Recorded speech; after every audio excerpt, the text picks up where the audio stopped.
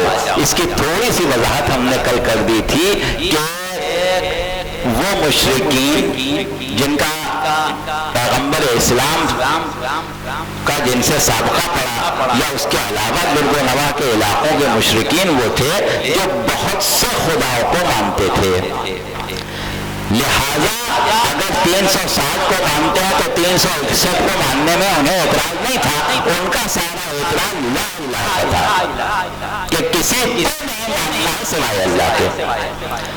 اور یہاں سے ہم نے گفتگو کو لا کے روکا تھا کہ اب یہ جو تعلیم کتاب و حکمت کی ابتدا ہے یہ ہے توحید سے، قولوا لا الہ الا اللہ وتفلحوا، اور یہ جو توحید کی ابتدا ہے کہ لا الہ الا اللہ کہو، لا الہ الا اللہ کہو، تو اس کے بعد اس کا کمال کیا ہے، اس کا کمال کیا ہے؟ تو وہ کمال آپ کو ملے گا سورہ حامیم سجدہ کی 30ویں آیت میں، جہاں ارشاد رب العزت ہو رہا ہے کہ ان الذین قالوا ربنا اللہ ثم استقاموا، بے شک وہ لوگ جنہوں نے کہہ دیا کہ اللہ ہمارا رب ہے، ان الذین قالوا ربنا اللہ، وہ لوگ جنہوں نے کہہ دیا کہ صرف اللہ ہی ثم استقاموا، اور اس کے اوپر ثابت قدم ہو گئے، کہہ دیا اللہ ہمارا رب ہے، صرف کہہ دیا ثابت قدم ہو گئے اس بات پر کہ اللہ ہمارا رب ہے، تو اب کیا ہوگا؟ تتنزل علیہم الملائکہ، ان کے اوپر ملائکہ نازل ہوتے ہیں، تتنزل علیہم الملائکہ الا تخافوا ولا تحزنوا وابشروا بالجنۃ التي كنتم توعدون، اور ملائکہ سے یہ کہتے ہیں کہ دیکھو خوف نہ کرنا، کسی قسم کا غم نہ کرنا، تم خوشخبری لے لو اس جنت کی جس کا تم سے وعدہ کیا گیا ہے۔ تو یہ مقام شعور توحید کا کمال ہے،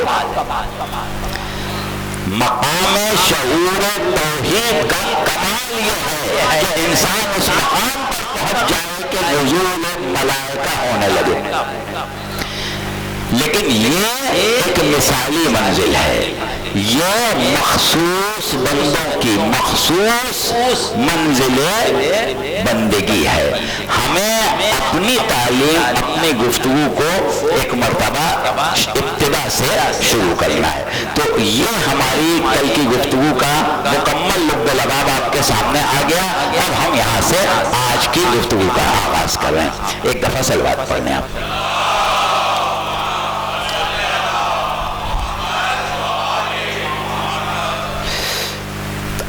جو یہ تعلیم کا آغاز ہو رہا ہے، قولوا لا الہ الا اللہ، لا الہ الا اللہ کہو، لا الہ الا اللہ کہو۔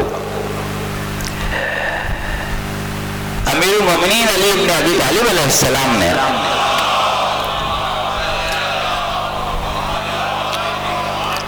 اپنے ایک خطبے میں ارشاد فرمایا کہ انبیاء آتے ہیں تاکہ انسانوں کو ان کے عہد فطری یاد دلائیں، انسانوں کو ان کے عہد فطری یاد دلائیں۔ اب دیکھیں یہ عہد فطری ہے، یہ عہد فطری ہے۔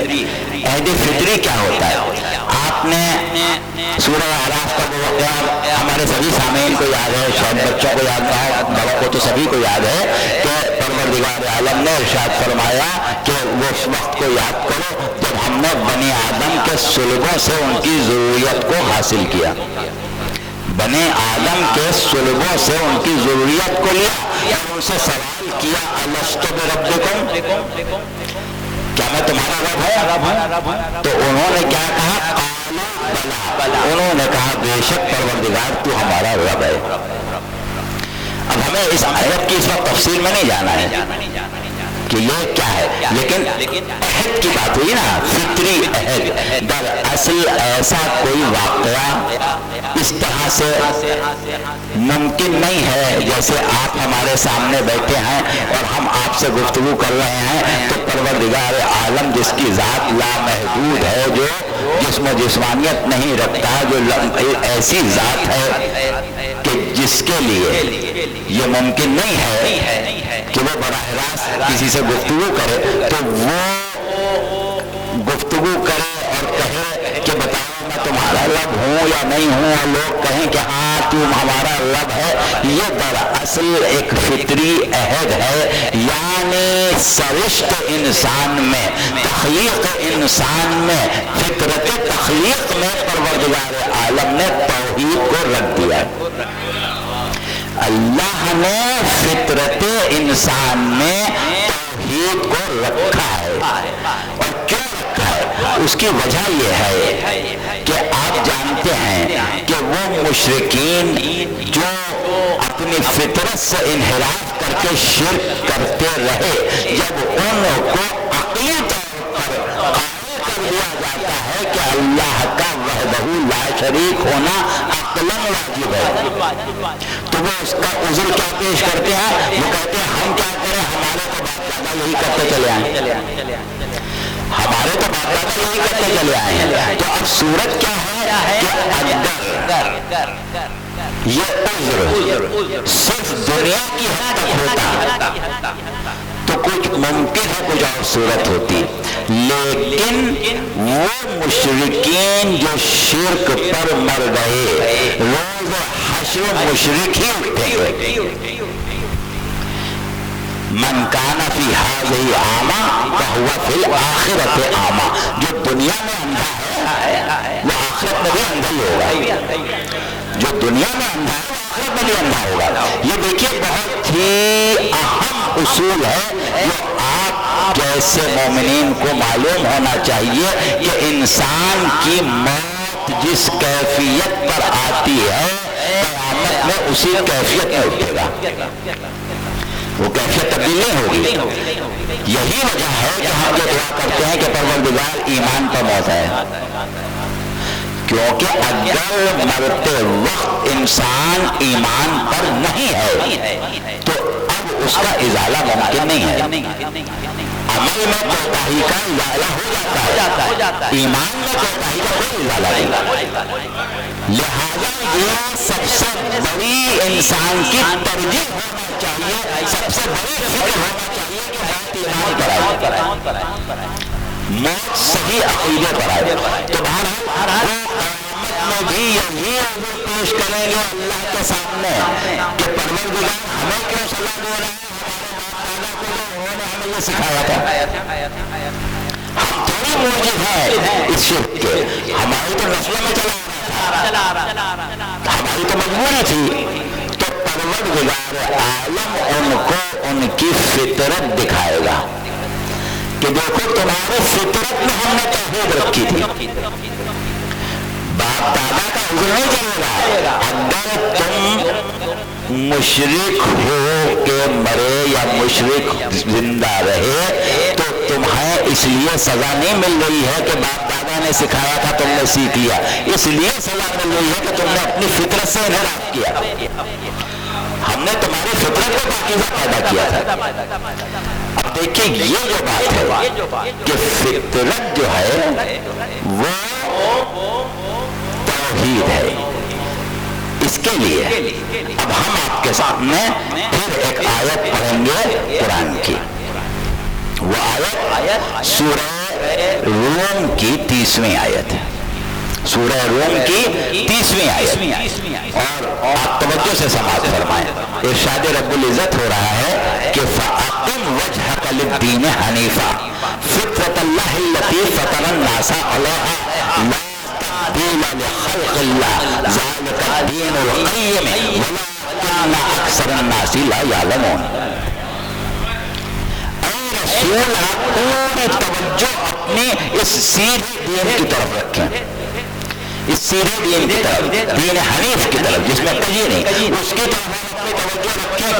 کیوں رکھیں؟ فطرت اللہ التی فطر الناس علیہا، یہ تو وہ فطرت ہے جس پر ہم نے انسانوں کو خلق کیا. انسانوں کو خلق کیا فطرت اسلام پر، فطرت دین پر. اور اس کے بعد کہا کہ لا تبدیل لخلق اللہ، اللہ کا انداز تخلیق ہمیشہ سے ایک ہی ہے، کبھی نہیں بدلے گا. جب تک نسل انسانی پیدا ہو رہی ہے، جب سے پیدا ہو رہی ہے، جب تک پیدا ہوگی، ہر انسان فطرت اسلام پر پیدا ہوگا.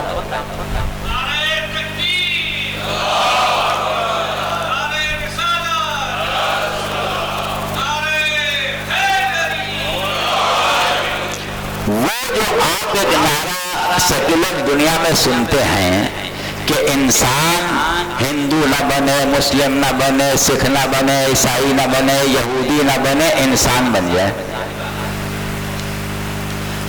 اور یہ کہتے ہیں کہ اگر ہر شخص انسان بن جائے تو اتنا مثالی معاشرہ قائم ہو جائے کہ جس کا جواب نہ ہو. ہر شخص انسان ہو. اور آپ یہی تو شکوہ کرتے ہیں نا، بس کے دشوار کام کا آسان ہونا، آدمی کو بھی میسر نہیں انسان ہونا. اگر آدمی انسان ہو جائے، دیکھیے ایک عجیب نعرہ ہے. لوگ کہتے ہیں کہ اگر انسان صرف انسان ہو تو انسان بحیثیت انسان انسان سے محبت بھی کرتا ہے، انسان بحیثیت انسان انسان سے انس رکھتا ہے، ہمدردی رکھتا ہے، انسان قربانی کے جذبات رکھتا ہے، اور انسان بحیثیت انسان انسان کے قریب ہونا چاہتا ہے. لیکن جب درمیان میں ادیان آ جاتے ہیں، مذاہب آ جاتے ہیں، تو یہی انسان دوسرے انسان کا خون بہانے لگتا ہے. یہ دعویٰ ہے، مگر کیوں ہے کہ کہا یہ جا رہا ہے کہ سب سے اچھا دین دین انسانیت ہے. تو اس کا مطلب انسانیت کے ضمیر میں، انسانیت کے باطن میں کوئی آئین موجود ہے، کوئی آئین موجود ہے. تو وہ آئین ایسا ہے کہ جس میں محبت ہے، قربت ہے، یگانیت ہے، اور ہر انسان کی فطرت ایک جیسی ہے. ہم ابھی دوسری مجلس میں ایک مثال لے رہے تھے کہ آپ انسانوں کے ان بچوں کو جمع کریں جن میں ابھی شعور دین، شعور مذہب، شعور ثقافت، شعور زبان، شعور قومیت پیدا نہیں ہوا ہے. بس انسانوں کے بچے ہیں. آپ سب کو اکٹھا چھوڑ کر سب آپس میں گھل مل جائیں گے، کیونکہ سب ایک فطرت ہیں. جب شعور قومیت پیدا ہوگا، شعور تمدن پیدا ہوگا، شعور ثقافت پیدا ہوگا، شعور زبان پیدا ہوگا، شعور علاقہ پیدا ہوگا، تو ایک دوسرے سے الگ ہو جائیں گے. جب تک انسان ہے جب تک ایک جگہ ہوں گے، جب تک انسان ہے جب تک نہیں ہوں گے.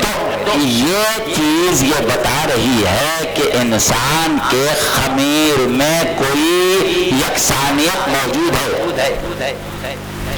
وہ یکسانیت جو خمیر انسان میں موجود ہے اس کو پروردگار عالم کہتا ہے کہ فطرت اللہ التی فطر الناس علیہا، یہ وہ فطرت ہے جس کو ہم نے انسانوں کو پیدا کیا. دیکھیے یہ عجیب کمال قدرت ہے، عجیب کمال قدرت ہے کہ ہم انسانوں میں جب اشتراک دیکھتے ہیں، ان کی فطرت تخلیق دیکھتے ہیں، تو پروردگار عالم کی صناعی کا یہ کمال نظر آتا ہے کہ اربوں کھربوں انسان پیدا کرے اور فطرت سب کی ایک، فطرت سب کی ایک. اور دوسری طرف ہم یہ دیکھتے ہیں کہ انسان اللہ نے اربوں کھربوں پیدا کیے، مگر دو انسان ایک جیسے نہیں ملیں گے. ہر انسان بے مثال. آپ دو سگے بھائیوں کو لے لیں، دو جوڑے بھائیوں کو لے لیں، باپ بیٹوں کو لے لیں، کسی کو بھی لے لیں، شخصیت، مزاج، قیمت سب کا الگ.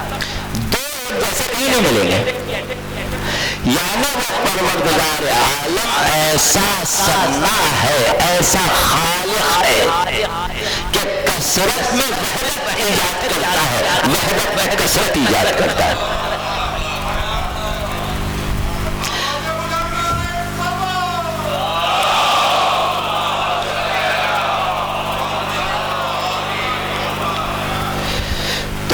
انسان فطرتاً ایک جیسا ہے، اور ہر انسان کے اندر ایک دین، ایک آئین پوشیدہ ہے، اور وہ دین، وہ آئین دین اسلام ہے، مگر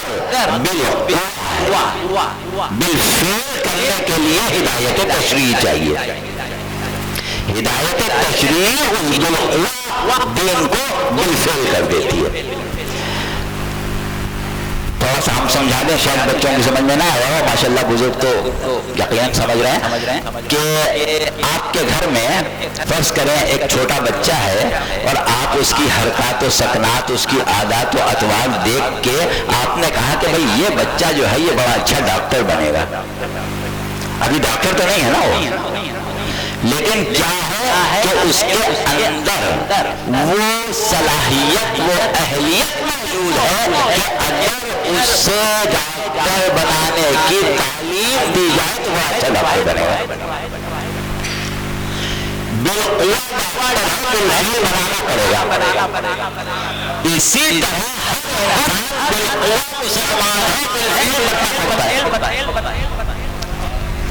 ہر انسان اسلام لے کر پیدا ہوتا ہے، تو اسلام اس کا عہد فطری ہے۔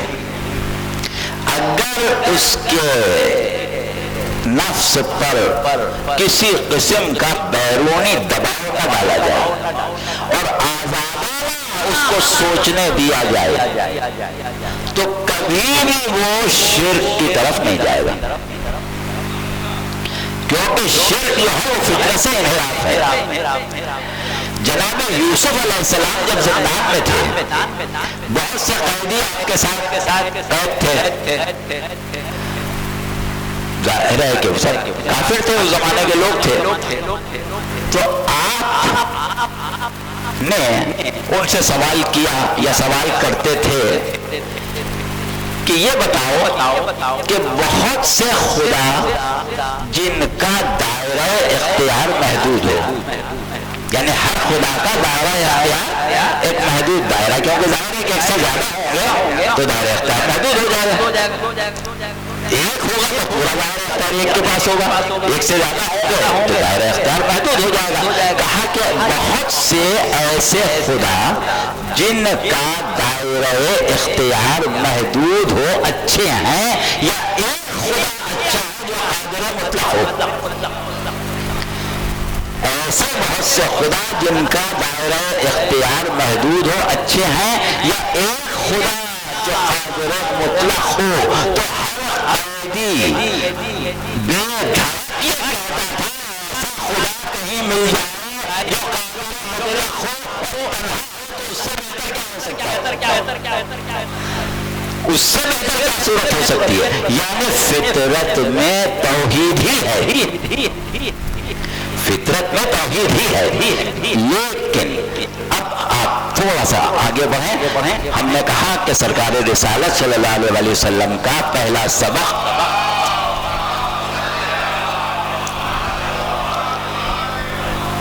لا الہ الا اللہ وتفلحوا، لا الہ الا اللہ کہو فلاح پا جاؤ، لا الہ الا اللہ کہو فلاح پا جاؤ۔ اب یہ جو مقام ہے لا الہ الا اللہ کہنے کا، یہ دراصل عہد فطری کو بیدار کرنا ہے، یعنی انسان کے اندر جو چھپا ہوا تصور توحید ہے اس کو بروئے کار لانا ہے، اس کو بروئے کار لانا ہے۔ دیکھیے ہم آپ کے سامنے ایک مثال پیش کریں۔ فرض کیجئے کہ ایک چھوٹا سا شیرخوار بچہ پیدا ہوا، اس کو کوئی جنگلی جانور اٹھا کے لے گیا۔ پہلے زمانے میں دیہاتوں میں ایسے واقعات ہوا کرتے تھے، کوئی جنگلی جانور بھیڑیا لکڑ بگھا اٹھا کے لے گیا۔ اس نے اس کو جنگل میں پالا، جنگل میں پلتے پلتے ان جانوروں کے ساتھ مثلاً بھیڑیوں کے ساتھ پلتے پلتے وہ جوان ہو گیا۔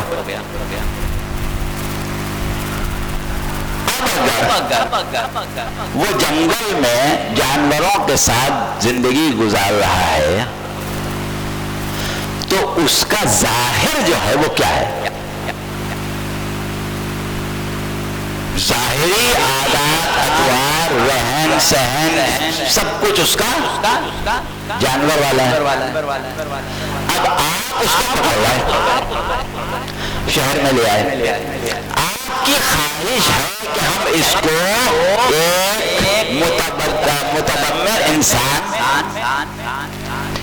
متمدن انسان بنا دیں، تہذیب یافتہ انسان بنا دیں۔ اب آپ بتائیے کہ آپ انسانیت باہر سے اس کے اندر ڈالیں گے یا اس کے اندر سے نکالیں گے؟ انسانیت باہر ڈالیں گے کہ اندر سے نکالیں گے؟ آپ کو انسانیت اندر سے نکالنا پڑے گی جو کبھی ہے۔ انبیاء کا یہی کام ہے کہ انسانوں کی انسانیت اندر دب گئی، ماحول نے ان کی انسانیت کو مسخ کر دیا۔ اب نبی کا کام یہ ہے کہ اس کے نفس کو اس طرح پاک کرے کہ اصلی انسانیت اندر سے نکل آئے،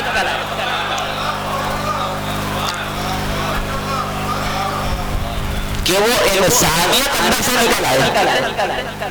ویسے تو اگر آپ آج اپنے معاشرے پر غور کریں تو ہمارے معاشرے میں جس کو ہم انسانوں کا معاشرہ کہتے ہیں، ایمان سے بتائیے کہ کیا یہ انسانوں کا معاشرہ ہے؟ یہ انسانوں کا معاشرہ نہیں ہے، یہ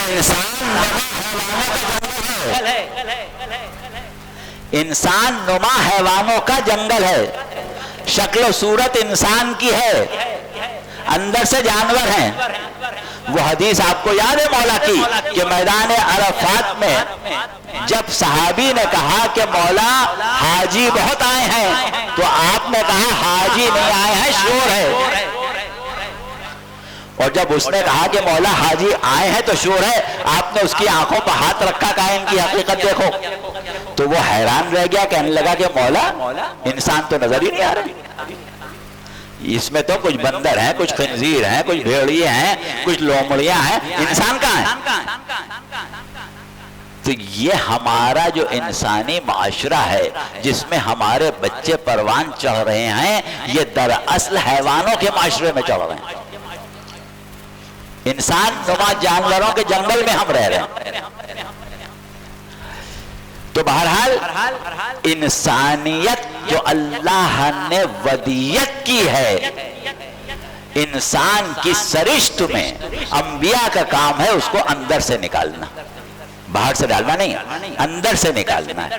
تو یہ مقام جو ہے وہ ایسا ہے کہ آپ کو ایک پاک و پاکیزہ چیز کسی برتن میں رکھنا ہے اور وہ برتن نجس ہے، آلودہ ہے، تو آپ کیا کریں گے؟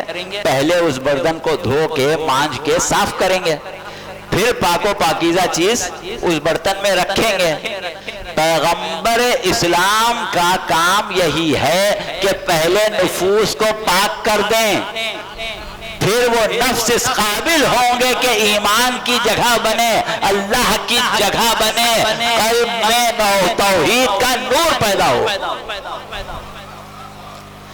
قلب میں نور توحید پیدا ہو۔ تو جب تک قلب میں نور توحید پیدا نہیں ہوتا،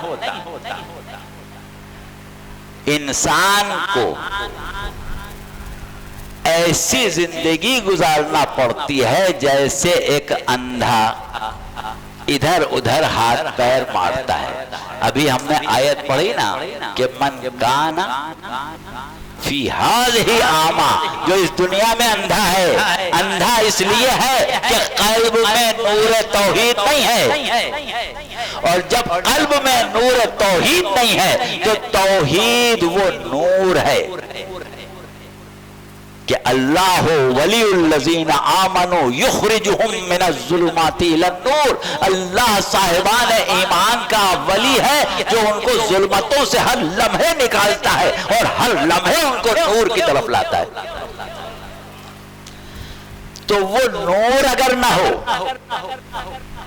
کیونکہ توحید جو ہے وہ اصل اصول ہے، اگر توحید کا نور قلب میں پیدا نہیں ہوا اور اس اندھیرے میں، اس اندھیرے قلب میں جس میں نور توحید نہیں ہے، آپ نبوت کا عقیدہ تلاش کریں، امامت کا عقیدہ تلاش کریں، ولایت کا عقیدہ تلاش کریں، معاد کا عقیدہ تلاش کریں، کچھ نہیں ملے گا۔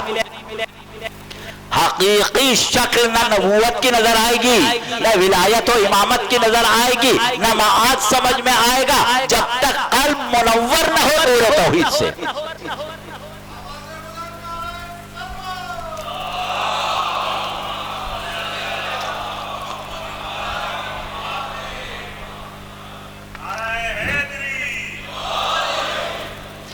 وہ جو آپ دیکھتے ہیں کہ مست شدہ ولایت بیان کی جا رہی ہے، مست شدہ توحید بیان کی جا رہی ہے، اس کی وجہ یہ ہے کہ بیان کرنے والے کے قلب میں نور توحید ہی نہیں ہے، توحید کا نور نہیں ہے۔ تو توحید ایک ایسا نور ہے کہ اس نور میں ولایت کی بھی صحیح شکل نظر آتی ہے، اس نور میں نبوت کی بھی صحیح شکل نظر آتی ہے، اس نور میں معاد کی بھی صحیح شکل نظر آتی ہے، ورنہ سوائے اندھیرے کے کچھ نہیں ہوتا، صرف اندھیرا ہی اندھیرا ہوتا ہے۔ تو اب جہاں تک بات پہنچنے کے بعد پھر آئیے وہیں قولوا لا الہ الا اللہ وتفلحوا، کہو لا الہ الا اللہ اور فلاح پا جاؤ، کہو لا الہ الا اللہ اور فلاح پا جاؤ۔ یہ جو لا الہ الا اللہ کہنا ہے زبان سے، آپ سنتے رہتے ہیں کہ نہیں زبان سے کافی نہیں ہے، اقرار باللسان و تصدیق بالقلب ہونا چاہیے، بے شک صحیح کہتے ہیں، لیکن یہ اقرار باللسان اور تصدیق بالقلب جو ہے یہ اسلام ہے، صرف اسلام ہے۔ اور اسلام کیا ہے؟ ایک نظری چیز ہے، عملی نہیں ہے۔ نظری اور عملی کا فرق شاید بچے نہ سمجھیں، یعنی تھیوری ہے، تھیوری، پریکٹیکل نہیں ہے۔ ہم نے کہا زبان سے کہ اللہ وحدہ لا شریک ہے، اور ہمارے دل نے بھی گواہی دی کہ اللہ وحدہ لا شریک ہے، تو ہمارے اندر، ہمارے نفس میں جو چیز پیدا ہوئی وہ اسلام پیدا ہوا۔ اگر بالفرض زبان سے ہم کہیں کہ اللہ وحدہ لا شریک ہے اور لسان کے بعد تصدیق بالقلب نہ ہو تو یہ اسلام نہیں ہے، تو منافقت ہے۔ وہ شخص منافق ہے جس کا دل گواہی نہ دے، خالی زبان سے کہے، زبان سے بھی کہہ رہا ہے، دل بھی گواہی دے رہا ہے، تو وہ توحید نظری تک پہنچا ہے، توحید عملی میں نہیں داخل ہوا۔ توحید عملی میں کب داخل ہوگا؟ اب آئیں آپ سنیں قرآن کی آیت، سورہ حجرات کی 14ویں آیت۔ قالت العرب اعراب، یہ عرب آ کے کہتے ہیں آمنا، قالت الاعراب آمنا قل لم تؤمنوا ولكن قولوا اسلمنا ولما يدخل الايمان في قلوبكم۔ اے رسول، یہ عرب آ کے آپ سے کہہ رہے ہیں کہ ہم ایمان لے آئے، ہم ایمان لے آئے۔ ان سے کہو کوئی ایمان نہیں لائے ہو، تم صرف اسلام لائے ہو، تم ایمان نہیں لائے ہو، تم تو صرف اسلام لائے ہو۔ ایمان تمہارے دلوں میں کہاں داخل ہوا؟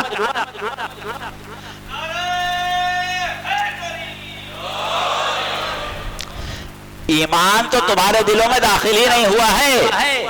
ایمان کب داخل ہوگا؟ یزکیہم، نفس کو پاک تو کرو۔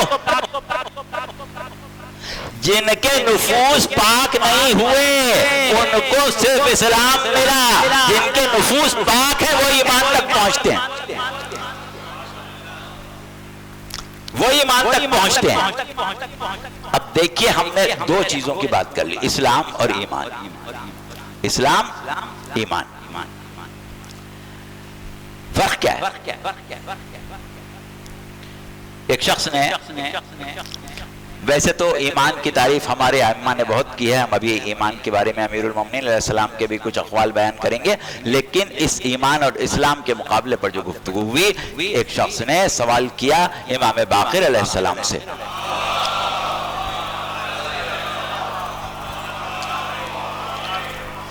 کہ مولا یہ جو بات کی جا رہی ہے اسلام کو ایمان سے الگ پیش کیا جا رہا ہے، اسلام لائے ہو، تو یہ اسلام میں اور ایمان میں فرق کیا ہے؟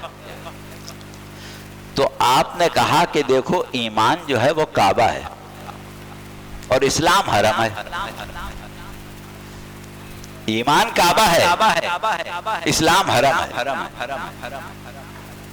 اب دیکھیں اگر کوئی شخص قصد حج کرے، قصد عمرہ کرے، کسی قصد سے اس کا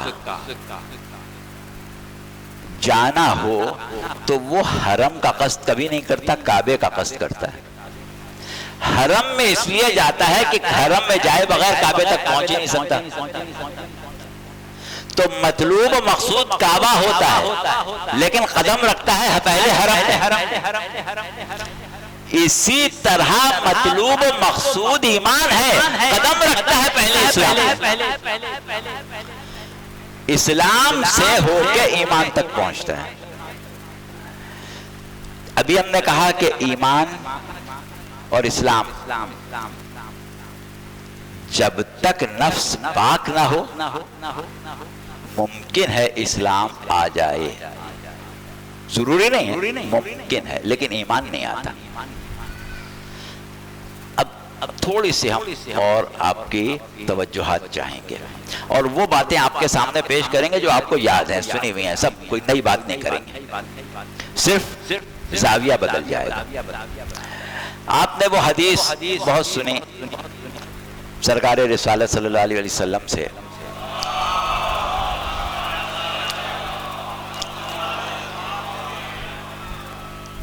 کہ ایمان کے 10 درجے ہیں،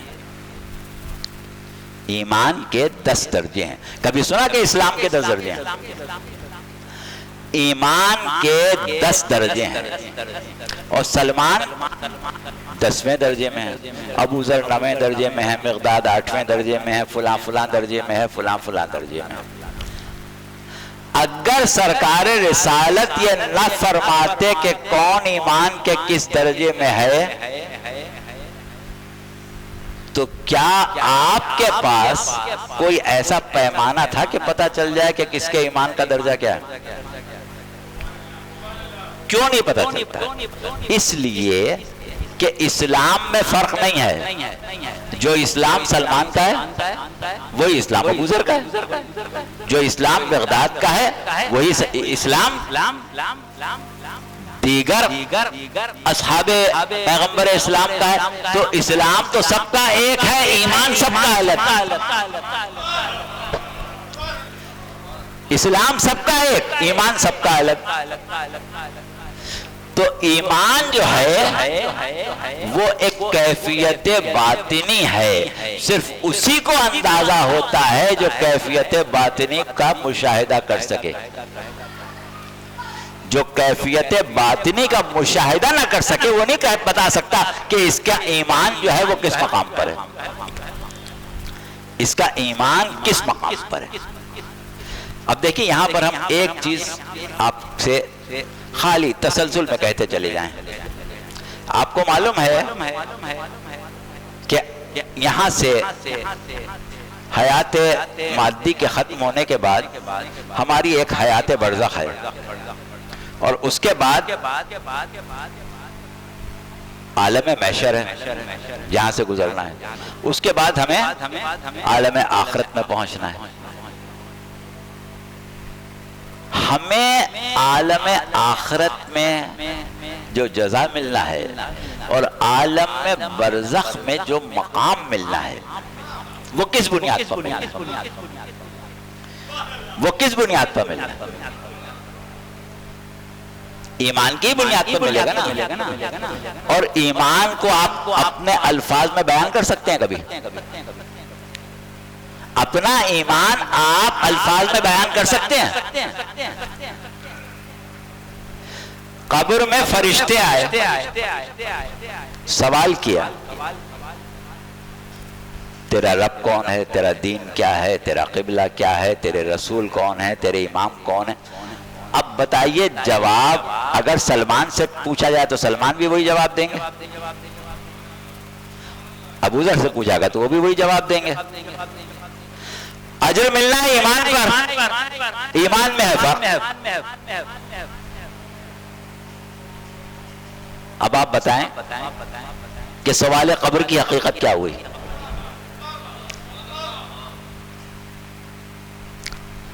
سوال قبر جو ہے وہ دراصل آپ کی کیفیت ایمان کا مشاہدہ کرنے والے فرشتوں میں اللہ نے یہ صلاحیت رکھی ہے کہ وہ آپ کے ایمان کا مشاہدہ کر سکیں کہ کس درجے کا مومن ہے. ورنہ زبان سے تو سب ایک ہی بات کہیں گے لیکن اجر سب کا الگ الگ. بس یہ نقطہ درمیان میں ہم نے صرف آپ کی دعوت فکر کے لیے دے دیا، ورنہ یہ ایک الگ موضوع ہے. معاد کے موضوع پر جب بات ہو تو اس کے اوپر تفصیل سے بات ہو سکتی ہے. تو بہرحال ایمان ایک ایسی شے کہ جو ظاہر نہیں ہوتی. ہر شخص کا ایمان الگ ہے. اب وہاں تو پیغمبر اسلام نے اپنے سامنے بیٹھے ہوئے صاحبان ایمان کی بات کی. کیا معلوم وہاں صاحبان ایمان کتنے تھے، صاحبان اسلام کتنے تھے، کس کے اسلام کا ذکر ہوتا ہوگا، کس کے ایمان کا. بہرحال جن کے ایمان کا ذکر کیا وہ تو صاحبان ایمان تھے. رسول نے ان کے صاحب ایمان ہونے کی تصدیق کر دی. لیکن کیا ہم سب اپنے آپ کو مومن کہتے ہیں؟ کیا ہم سب کا ایمان ایک جیسا ہے؟ سب کا ایمان ایک جیسا نہیں ہے. دیکھیے یہ ایک عجیب چیز ہے. وہ ایک مرحوم شاعر تھے بنیاد تیموری لکھنوی. ایک عجیب بات انہوں نے کہی تھی، ان کا ایک قطعہ یاد آ گیا کہ جس نے کلمہ پڑھ لیا وہ تو مسلمان ہو گیا.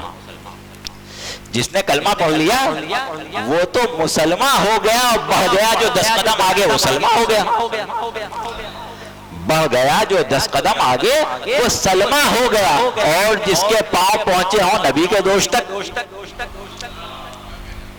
اور جس کے پاؤں پہنچے ہوں نبی کے دوش تک، رب کعبہ کی قسم وہ کل ایمان ہو گیا.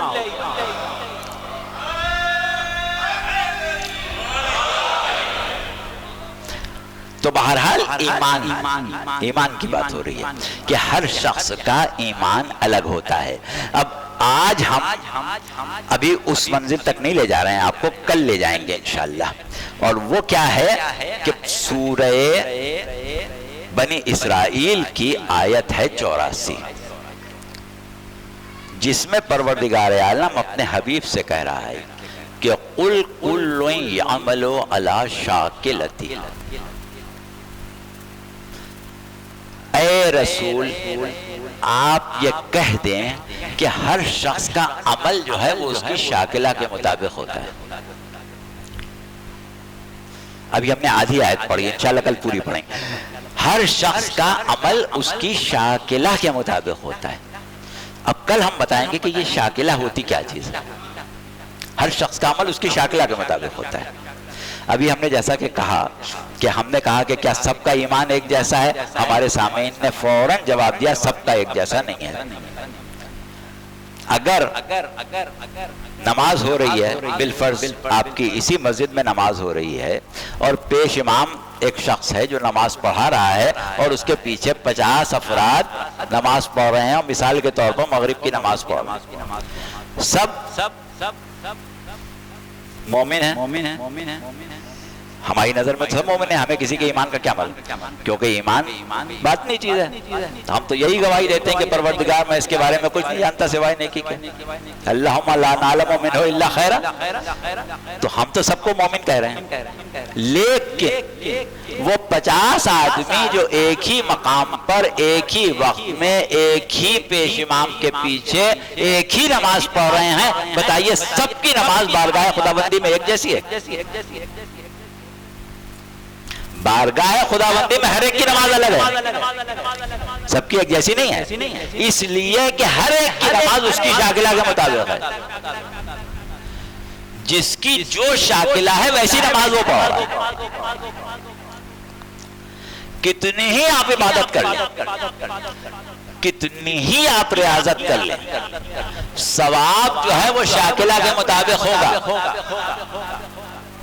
جیسا کہ آپ نے روایات میں سنا ہے کہ جاہل ساری رات محراب عبادت میں کھڑا ہو کے نماز پڑھے اور عارف صرف 2 رکعت نماز پڑھے تو عارف کی 2 رکعت نماز جاہل کی ساری رات کی نماز سے بہتر ہے۔ کیوں بہتر ہے؟ اس کی شاکلہ میں فرق ہے، اس کی شاکلہ کچھ اور ہے، اس کی شاکلہ کچھ اور ہے۔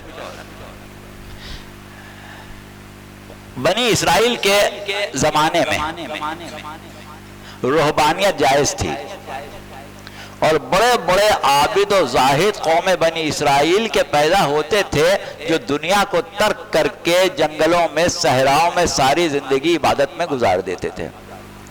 ان کے واقعات تاریخوں میں نہیں ملتے، ان کے واقعات ہمارے ائمہ نے بیان کیے ہیں۔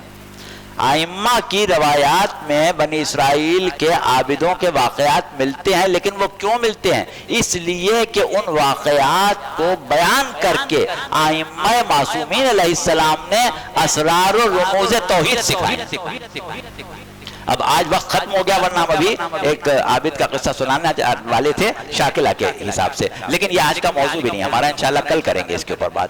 آپ حضرات کی توجہات ہمارے ساتھ ساتھ رہتی ہیں، اور خاص طور سے وہ ہمارے سامعین جو مجلس شروع ہونے سے پہلے پہنچ جاتے ہیں، ان کی طرف سے ہمیں بہت زیادہ اطمینان رہتا ہے کہ وہ ہماری پوری گفتگو کو صحیح معنوں میں درک کر لیتے ہیں، اور بعد میں آنے والوں کی مجبوریاں ہوتی ہیں، بہرحال بعض چیزیں بعض نکات درمیان سے نکل جاتے ہیں تو بات کو سمجھنے میں تھوڑی دیر لگتی ہے۔ خیر، تو صورت یہ ہے کہ ایمان ایک باطنی شے ہے، اور اس ایمان کے بارے میں ابھی کل ہم شاکلہ بھی بات کریں گے، کل ہم ایمان کے درجات اور ایمان کی کیفیات پر بات کریں گے انشاءاللہ، اور یہی وہ چیز ہے جو ہم یزکیہم ویعلمہم الکتاب والحکمہ کے ذیل میں آپ تک پہنچا رہے ہیں۔ ایمان کے بارے میں متعدد مواقع پر امیر المومنین علیہ السلام سے بھی سوال ہوئے،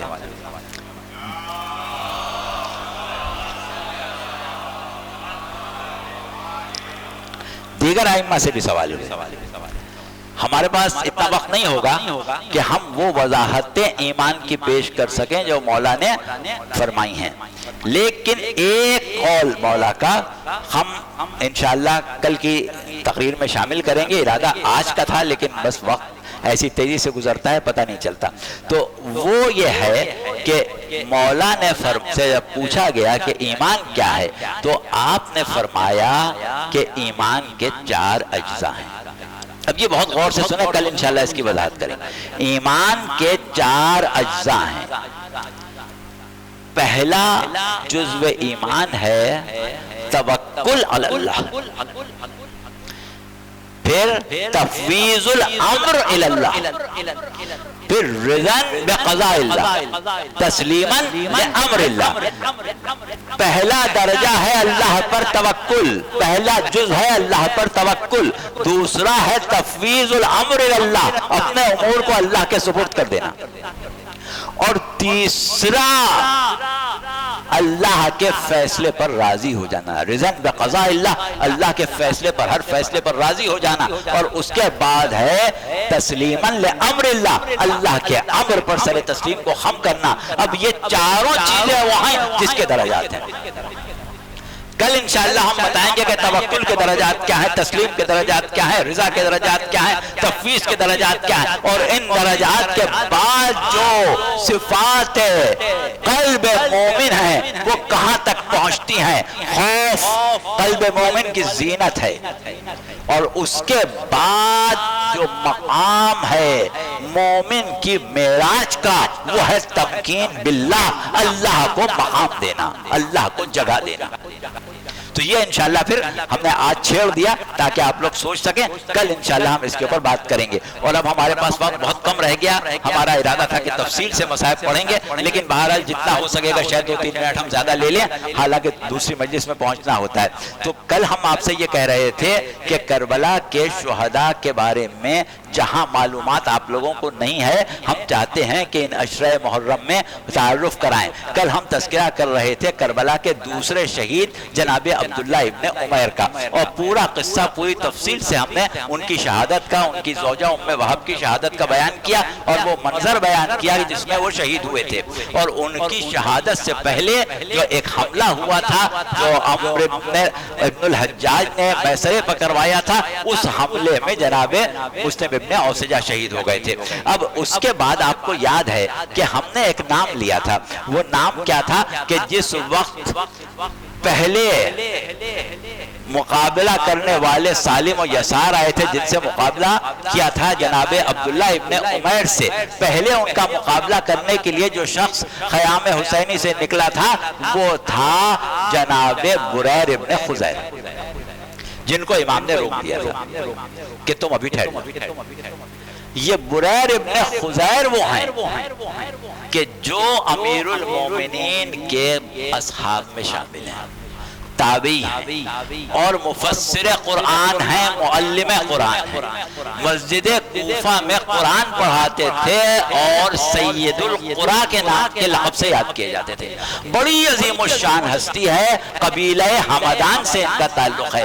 جو شہداء کے تذکرہ کرنے والوں نے قبیلوں کے حوالے سے کیے ہیں، انہوں نے قبیلہ حمدان، قبیلہ بنو اسد اور مختلف قبیلوں کے الگ الگ شہداء کا تذکرہ کیا ہے۔ قبیلہ حمدان کے بہت سے افراد شہید ہوئے ہیں اور سب کے سب اشراف حمدان میں سے تھے۔ تو یہ جو تھے جناب بریر ابن خزیر حمدانی بہت عظیم شخصیت تھے، جو پوری دنیا عرب میں سید القرآ کہلاتے تھے، بہت بڑے معلم قرآن، بہت بڑے حافظ قرآن اور قرآن کے مدرس، قرآن کے معلم تھے۔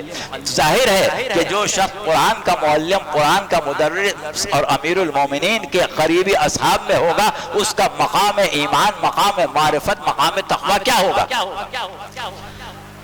عظیم مقام تقوی رکھنے والے شخص ہیں، اور یہ وہ شخص ہیں کہ جو ہمیشہ سے بڑے سنجیدہ شخص تھے، طبیعت میں ان کے ہنسی مذاق بالکل نہیں تھا، بہت سنجیدہ رہنے والی شخصیت تھے۔ قبیلے کے لوگ ان کو اس حیثیت سے پہچانتے تھے کہ سنجیدہ شخص، کبھی ہنسی مذاق کھیل کود سے ان کا کوئی واسطہ نہیں رہا ہے۔ اور یہ وہ شخصیت تھے کہ جس وقت ان کو خبر ہوئی کہ حسین راہ غربت میں ہیں اور شہید ہونے کے لیے جا رہے ہیں، تو یہ کسی طریقے سے امام کے ساتھ کسی منزل پر آ کے شامل ہو گئے تھے۔ تاریخوں میں وضاحت نہیں ہے کہ کس منزل پر یہ امام کے پاس پہنچے تھے، لیکن اتنا طے ہے کہ جب حر نے آ کے اپنی حراست میں لیا تھا تو اس وقت یہ موجود تھے۔ انہوں نے حر کے سامنے ایک خطبہ بھی دیا تھا، کیونکہ بڑے فصیح و بلیغ انسان، عالم تھے، وہاں پر انہوں نے خطبہ دے کے امامت کا، ولایت کا تعارف کرایا تھا، اور شاید یہی خطبات تھے جنہوں نے بعد میں حر کے دل پر اثر کیا۔ تو یہ کیونکہ شوق شہادت میں اتنے سرشار تھے کہ جیسے ہی تیروں کی بارش ہوئی تھی اور جیسے ہی جنگ کا آغاز ہوا تھا، سب سے پہلے تلوار لے کے یہ دوڑے تھے۔ عبداللہ ابن عمیر سے پہلے یہ دوڑے تھے، امام نے روک دیا تھا، اور ان کا عالم یہ تھا کہ یہ روز عاشور اپنے ساتھیوں سے بہت ہی خوش انداز، بہت ہی ایک خوشگوار انداز میں مزاح کر رہے تھے، تو کسی نے کہا بریر تم اور مذاق؟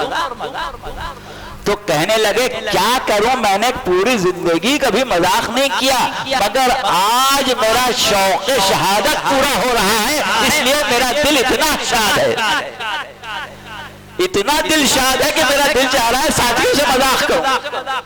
یہ عالم ہے بریر ابن خزیر حمدانی کا۔ اور ایسے میں ان کا ایک جاننے والا دوست تھا جس کا نام تھا یزید ابن موقل۔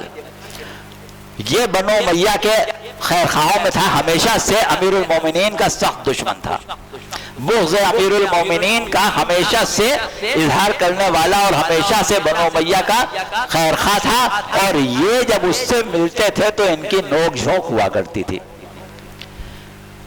اس نے میدان میں پورے آلات حرب و ضرب سے تیار ہو کے سر پر مضبوط لوہے کا ہود رکھ کے سامنے آیا اور بریر کو آواز دی، کہا بریر تم کہاں ہو، آج مجھے تم سے بات کرنا۔ تو ایک دفعہ بریر سامنے آئے تو اس نے کہا تم وہی ہو نا جو امیر المومنین کی حقانیت کی بات کرتے تھے اور ان کے دشمنوں کو گمراہ اور ذلیل کہتے تھے، دیکھو آج اللہ نے تمہارے کیا حشر کیا، کہاں لا کے پھنسایا۔ تو جناب بریر نے کہا میرے اللہ نے میرے ساتھ بہت اچھا کیا ہے، تو اپنی خیر منا کے جہنم تیرے انتظار میں ہے۔ تو اس نے کہا کہ کیوں جہنم میرے انتظار میں ہے، میں تو جس حال میں ہوں بہت خوشحال ہوں، اور تم لوگ سب ہمارے ہاتھوں سے قتل ہونے والے ہو۔ تو انہوں نے کہا کہ اچھا بات سن یزید، اس کا نام یزید ابن موقل ہے، اگر تجھ کو یہ یقین ہے کہ تو حق پر ہے تو آ مجھ سے مباہلہ کر، دعا کر بارگاہ خداوندی میں کہ اگر تو حق پر ہے تو مجھ پر غالب آ جائے، اور میں یہ دعا کرتا ہوں کہ اگر میں حق پر ہوں تو میں تجھ پر غالب آؤں گا۔ لہذا یہ معاملہ ہوا، فوج والے حیران ٹھہر گئے، دیکھ رہے ہیں کہ یہ کیا ہو رہا ہے ان دونوں کے درمیان۔ اور اس کے بعد ایک دفعہ جنگ شروع ہوئی۔ اب جو جنگ شروع ہوئی تو پہلا وار یزید ابن موقل نے کیا، جس کے سر پر لوہے کا ہود موجود تھا، جس کے جسم پر زرہ موجود تھی، جو ہر طریقے سے لیس تھا، لیکن اس کے وار کو خالی دیا بریر نے۔ تھوڑی سی چوٹ ان کے سر پر آئی، تھوڑا سر ان کا زخمی ہوا، لیکن کوئی خاص نقصان نہیں پہنچا۔ اور اس کے بعد جب بریر نے پلٹ کے اپنی تلوار کا وار کیا تو لوگوں کو یاد آ گیا وہ نقشہ کہ جو خیبر میں علی ابن ابی طالب نے دکھایا تھا کہ یہ یزید ابن موقل جو تھا اس کا خود کٹ گیا اور اس کے کاسے سر میں تلوار پیوست ہو گئی۔